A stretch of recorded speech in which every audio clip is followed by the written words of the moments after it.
already know. You already know. Listen, guys, what's going on, man? It's your boy EJ. Real quick, we didn't get a chance to introduce ourselves. We'll actually introduce Fab. I want to give her that moment, a quick 10, 15 seconds to introduce herself and her business, what she does. Hello, everyone. My name is Fab once again, and I am the owner and operator of the Fab Collection, which is a luxury eyelash line. And so, yes, I do sell eyelashes for the ladies as well as makeup mixing palettes. So I do have a online luxury store that you can check out, which is thefabcollection.com. And that is also my Instagram name as well, The Fab Collection. So please, ladies, check me out. Get your luxury lashes. Today I am wearing Madame. That's what I'm wearing. It's how you is. And boom, you heard it. My name is EJ. My name is Fab, and we are here to make it make sense with Dating and Relationships, Part 2. Guys, listen, man. Again, welcome back. Guys, if you're new to the video, go ahead and subscribe and do all that fun stuff. Listen, we don't want to take too much of your time. So guys, without further ado, let's get straight into the questions. All right, Fab, go ahead and read number 8 for us, please. All right, so can two broken people be together? You want to go first? Yes. Two broken anythings cannot be together. Period. I mean, all right, so this is a little bit of a gray area. If two people are broken, if you guys have the same goal, perhaps it can work. But the truth is, how likely is it to work? You know what I mean? Because if you have two broken pieces of wood and you're trying to put them together and you want to sit on those two broken pieces of wood, most likely they're going to break. They're going to break. So your relationship most likely is going to crumble and fall apart. Period. It's very basic. Yeah. So two broken people being together, 1% chance it might work. 0.1% chance for me. I think about it like this. Would I put two broken pieces of whatever material in my car, like in the engine? Would you put two broken pieces and hope that it works? It wouldn't work, man. You know, the phrase was in that question, the blind leading the blind. The blind leading the blind. The blind leading the blind with that. So yeah, I mean, if it's two broken people, guys, you know, think about it. You know, think about what you're doing. Just think about two broken anythings. How likely is it to work? Not likely at all. Slim to none. Okay. Next question. Do you believe in love at first sight? Boom. I do. I'm gonna just be real. I do believe in it. Now, does that mean it always works out? I don't think it works out, but I do believe in love at first sight. You can look at somebody like, dang, I like, you know, she fine, or she look good, or he look good, ooh, with muscles. But then again, it's like, will it work out?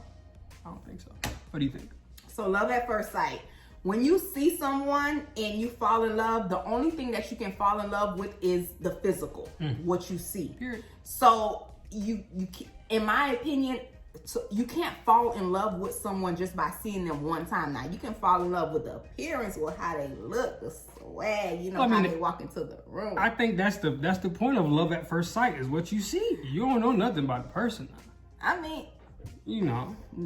No, ladies. I mean, for men, you know, men are more physical. You know, they go based off of what they see. You gotta be fine, baby. Yeah, you know, they want to see all that, so they can fall in love. Women, us, on the other hand, you know, just to see someone and to fall in love is very unlikely for us.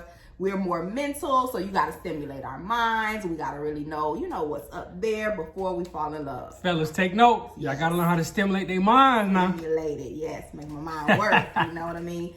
So, to each his own, the love at first sight, I would say if we're thinking about it like just on a more analytical point of view. Yeah. You can't just look at someone and fall in love analytically, no. But you can look at their physical appearance and be like, yeah, that's babe. Yeah. All right. Next question. All right. What if a relationship hinders me from pursuing my own goals? I like this question. How do I balance that? I like this question a lot. All right. So if a relationship is hindering you from pursuing your own goals, I don't think it's a very healthy relationship. if you're an ambitious person and you have dreams and you have goals, and you're in a relationship to where that relationship is stopping you from what you're trying to pursue, I don't think it's a healthy relationship. No, I agree with that. I don't think anybody should have to put their dreams or their goals or whatever they're trying to pursue, I would say their life mission, you shouldn't have to put that on hold for somebody. You know what I mean? Especially if the person hinders you, that person got to go, man. You know what I mean? I feel like, especially from a man's perspective, we're driven. We like to have a goal and run towards it. I feel like a woman should come and be a complement to help me accomplish that mission as opposed to holding me back. Now, I do wanna get into this. I think there's a difference between sacrificing to see someone else go up. I'm for that. Like, if you gotta sacrifice, I understand the sacrifice because you love that person. You want to sacrifice and see them succeed, or they got to go to school, whatever business they're trying to start up. You'll sacrifice, you'll invest, whatever you have to do to see them succeed. But at the same time, I don't think you should have to put yourself at a standstill, you know? And then ladies, just to let you guys know that men, like, they live a life of most men, they live a life of purpose, right? So before a man wants to get married, have a child, or things of that nature, he wants to know that he has, pursued his purpose, right? Absolutely. So if you're going to hinder that, it's not going to happen. Yeah, you cannot hinder someone from pursuing their own goals or their own dreams and think that that relationship is going to be fulfilling. You know what I mean? So I would say, Next question. Next question. What if I have to submit to things that I don't agree with or compromise the way I do things? It's not a compromise. It's not a compromise if you have to submit to things that you don't necessarily agree with, right? So when you're compromising, it's a give and take situation. So if I am having to submit to things that I don't necessarily agree with, that's not a compromise.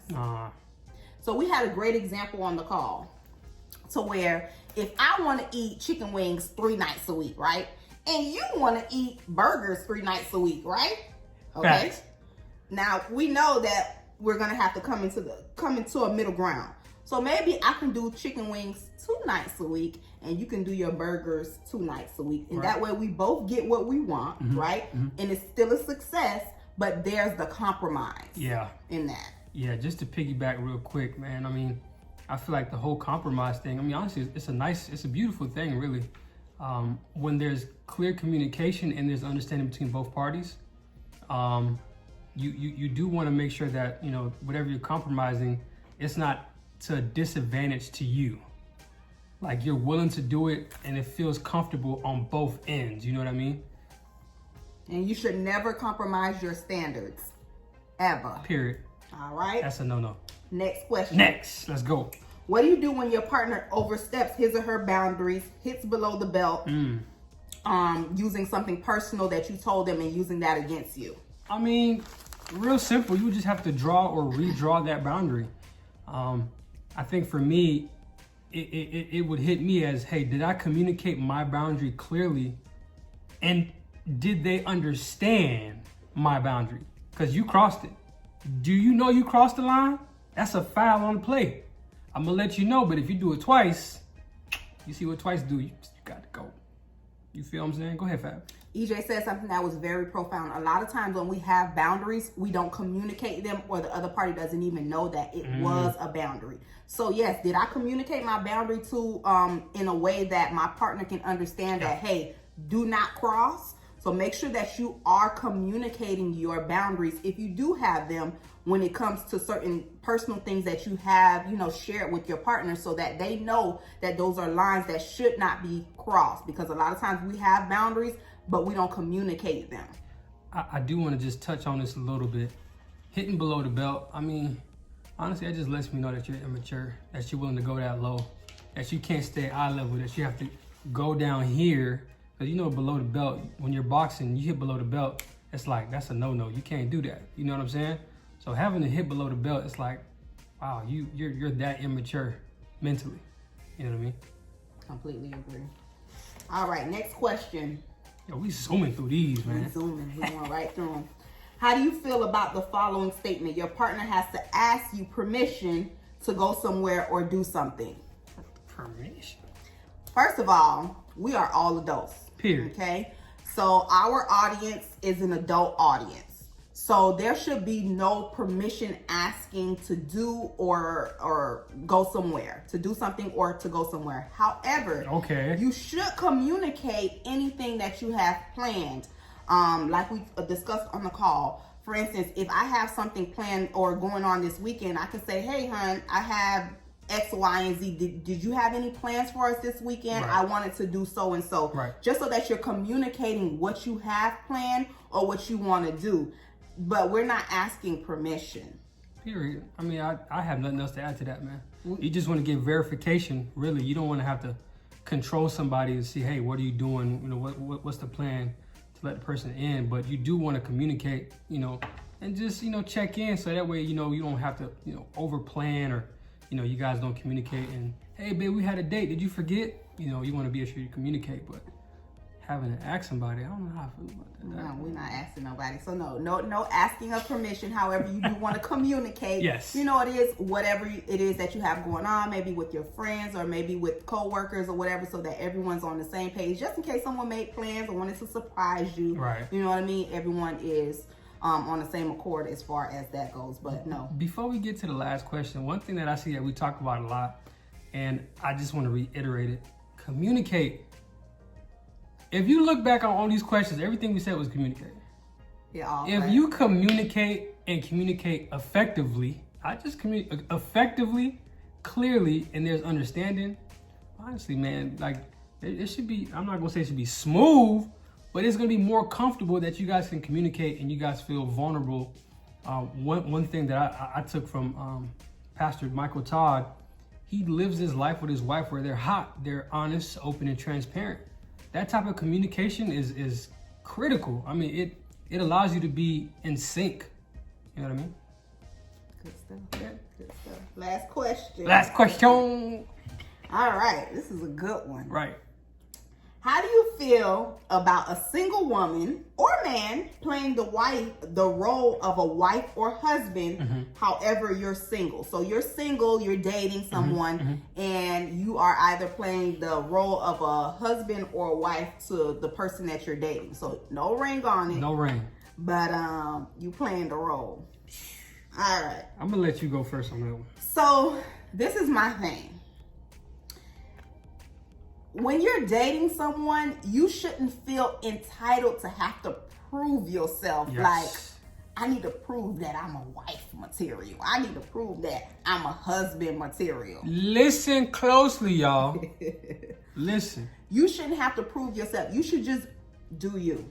Period. Be yourself. You know what I mean? So if being you includes that you make dinner 3 nights a week and he just so happens to come over 4 nights a week of those 3, he gonna eat because you've been doing that before him. Don't stop what you're doing because, you know what I mean, he's now in the picture or she's now in the picture. If that's something that you've already been doing, continue to be yourself, because most likely what's gonna keep the relationship going and make it genuine is you being yourself. Facts. You know what I mean? So you want whoever, husband or wife, to marry you, not for who you portraying yourself to be. You know what I mean? So if that's what you do, do it. If you don't cook, don't cook. If you like to go out to eat 5 nights a week, if he down with it, then, you know, that's it. That's that. Yo, I love how you just said that, because that makes so much sense. Yo, if you like to go out 5 nights a week, he don't.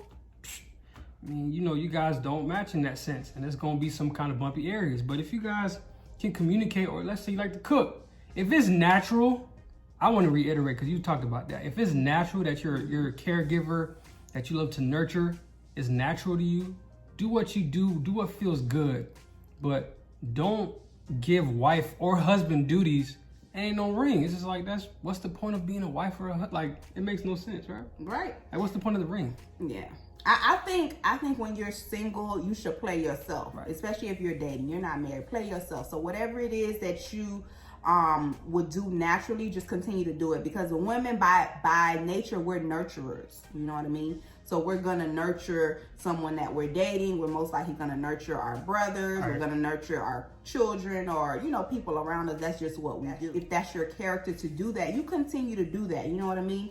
You don't change who you are. So I think you should just don't prove yourself. Listen, if he wants to make you his wife, or if she wants to make you her husband, she's gonna do so naturally, because she's gonna like who you are as a person, not what you're portraying yourself to be. And you do not want to portray yourself to be anything that you're not, because you're only gonna be able to play that role for so long. Oof. And once you're already deep in it, that's where the problems become, because now you can't portray what, you know what I mean, that you were acting to be for 4 or 5 years, and now you married and they ain't even the real you, because you've been faking the funk. She said being fake. She said you're acting. She said you're portraying. Don't do that. It ain't worth it, man. Just know yourself, be yourself, value yourself and what you do.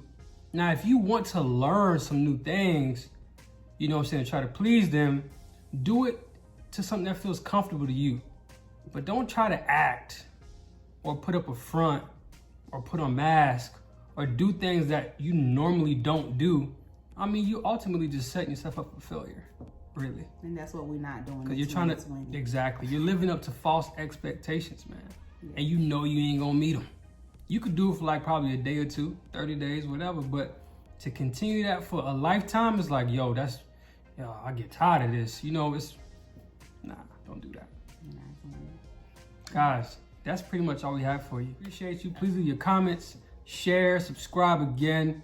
And we appreciate you, Fab. You have anything to say to the people? Just continue to send us in your questions. If we need to switch it up or, make it a part 4, 5, 6, we're open and willing to do so. We are receiving a lot of questions, so that's why we are having to break it up in so many parts. So we're going to get creative with you guys. Continue to send us the questions, and until next time, peace.